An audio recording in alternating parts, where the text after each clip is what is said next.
आजच्या व्हिडिओमध्ये कालचं काम किती झालेलं आहे ते तुम्हाला मी दाखवते।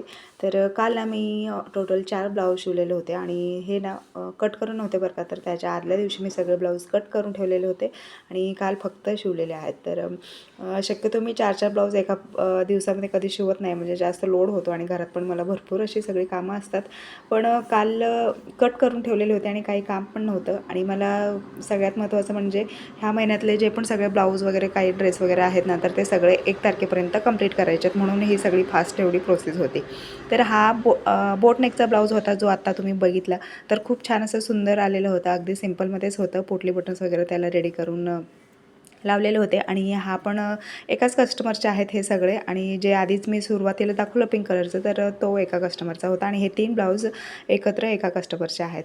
तर आता हा पण खूपच सुंदर असं सिंपलमध्ये शिवलेलं आहे, जे की व्ही नेकमध्ये येतं आणि साईडला हे असं मस्त एक बन लावलेलं आहे मध्ये, आणि साईडला थोडंफार आता हात शिलाईने अटॅच करायचे, म्हणजे ते खाली असं हिलणार डुलणार नाही आहे, तर त्यासाठी। आणि सिंपल असं लेस लावलेले आहे तुम्ही गळ्याला आणि खाली कमरेला, पण खूप छान असा याचा एक युनिक पद्धतीचा लुक ह्या ब्लाऊजला आलेला आहे। आणि ऑलरेडी स्लीव्जला डिझाईन वगैरे होते, बॉर्डर वगैरे, म्हणून त्या ताईंनी मला काही नको म्हणून सांगितलं डिझाईन्स वगैरे, म्हणून मी ह्या ब्लाऊजला केली नाही आहे। आणि ह्या व्हिडिओमधला एखादा जरी ब्लाऊज आवडला असेल तर व्हिडिओला मात्र लाईक करायला विसरू नका आणि चॅनल पेजला सबस्क्राईब करा। चला तर बाय।